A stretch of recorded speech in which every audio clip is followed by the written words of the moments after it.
Dolphins Packers was the night game on Thanksgiving. Packers win this one 30-17. Top 5 graded Green Bay Packers in this game. Tight end Tucker Kraft with an 89.7. Running back Josh Jacobs an 86.4. Safety Xavier McKinney a 78.0. Cornerback Keyshawn Nixon with a 73.5. Wide receiver Jaden Reed a 72.1. And then quarterback Jordan Love a 77.7. On Miami side of things, defensive tackle Calais Campbell with a 79.3. Offensive tackle Teron Armstead a 76.0. Defensive tackle Zach Seiler a 75.0. Wide receiver Jalen Waddle a 73.4, and then tight end Jonnu Smith a 68.5. Quarterback Tua Tagovailoa a 73.7 overall grade in this one. What's your stat that told the story here, Dalton? Boy, the Packers are really good when they play clean football, aren't they? When we don't get, maybe the occasional Jordan Love roller coaster interception and all of that. But you look at the first half of this game, actually the entire game, but no turnovers. No turnover-worthy plays. No sacks allowed. And in the first half, not a single negative play.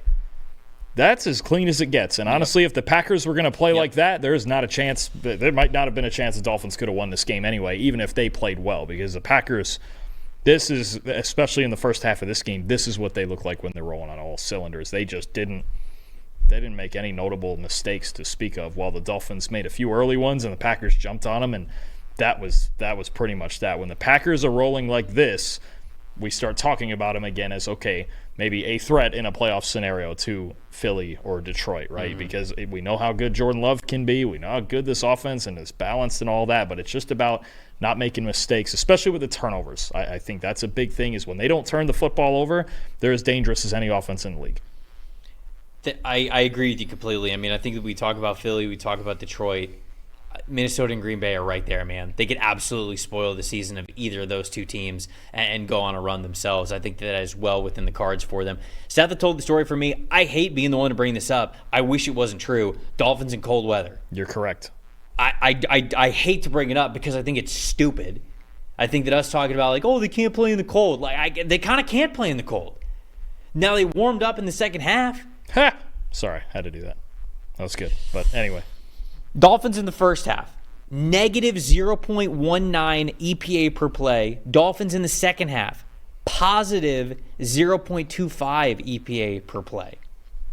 It's a completely different football team. Completely different offense. So here's some stats. The Dolphins have lost the past 12 regular season or postseason games in which the temperature has been below 40 degrees. The last 12. Again, I think the cold weather thing is stupid. It's real. It's part of the game. They've lost 12 in a row when the temperature is below 40 degrees. Dolphins' most recent victory in a game where a kickoff was at a temperature of 40 or below, was their 34-31 overtime win in Buffalo in 2016. It's been 8 years since they've won a cold weather game. And the game was completely out of reach. I don't want to say out of reach, but they weren't going to win the football game after the first half. It took them way too long to get things going. And this is also, I want to go into this one too. Most disappointing for me this entire season is their inability to get Tyreek Hill the football. The inability to get Tyreek Hill going. That is my most disappointing here for the Miami Dolphins. In the first half of games, okay, not just this one where it was cold. In the first half of games, the entire season, Tyreek Hill only has 251 receiving yards. We're 13 weeks into the season.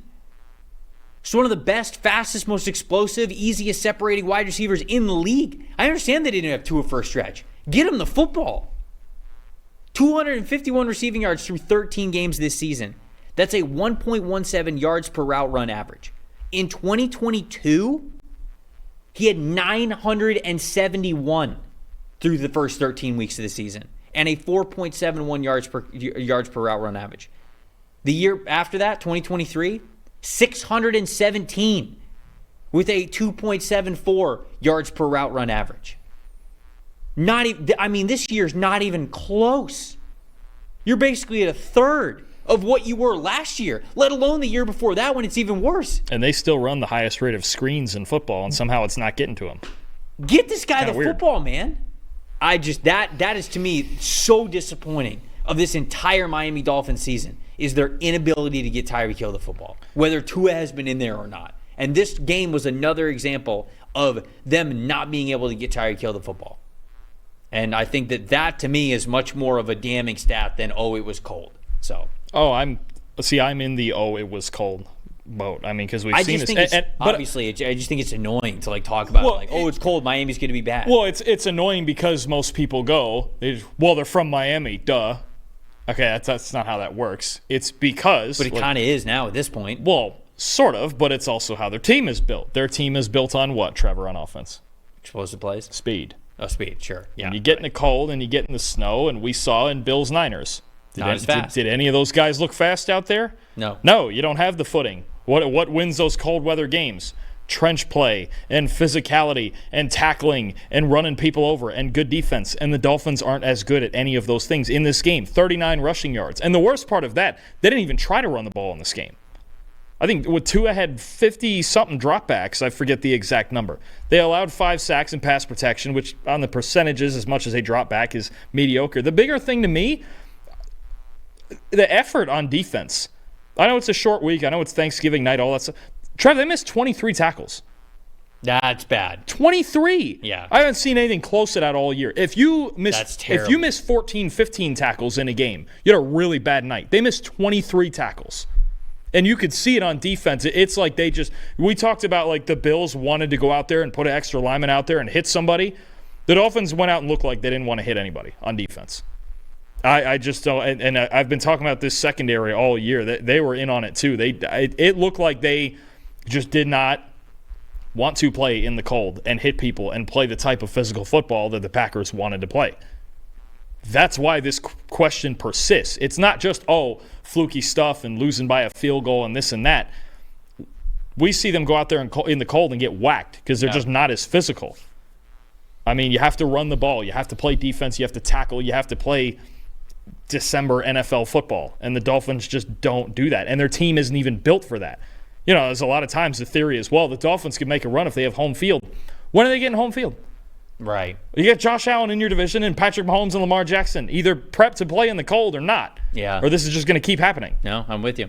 My most impressive, I'll sort of build off of what you were talking about with the Packers playing really clean football. This is one of the most impressive first half teams in the NFL. I mean, I talk about how I'm frustrated with how slow Miami starts out of the gate, just, whether it's with Tyreek Hill or just overall throughout the season. Packers are the complete opposite. Over the last month, Packers are 5th in offensive grade in the first half. They're 1st in rushing grade in the first half, so they establish exactly what the hell they want to do right off the bat, rushing the football. They're number 1 in the NFL at doing that, and then they are 4th in points scored in the first half over the last 3 games. It's a 16.0 points per half average in the first half. So the Packers, very comfortable with who they are, very comfortable in their identity, and very comfortable the second the ball is snapped, doing exactly that. There's no warm-up period. There's no, let's wait and see what the defense. Let's see kind of what the defense is like, and then we'll react, and then we'll be good at it. No, boom. They're setting the tone every single game, and I love that about this football team. Absolutely love it. So that's my most impressive part of that. For me, it's Jordan Love running that show, and I know this is by no means the flashiest game that he's played all year, but I think it's just the fact that 88.5% adjusted completion. I know it's a 76.2 passing grade. It's solid. It's one of the better marks of the week. It's not elite stuff. It's not flashy stuff.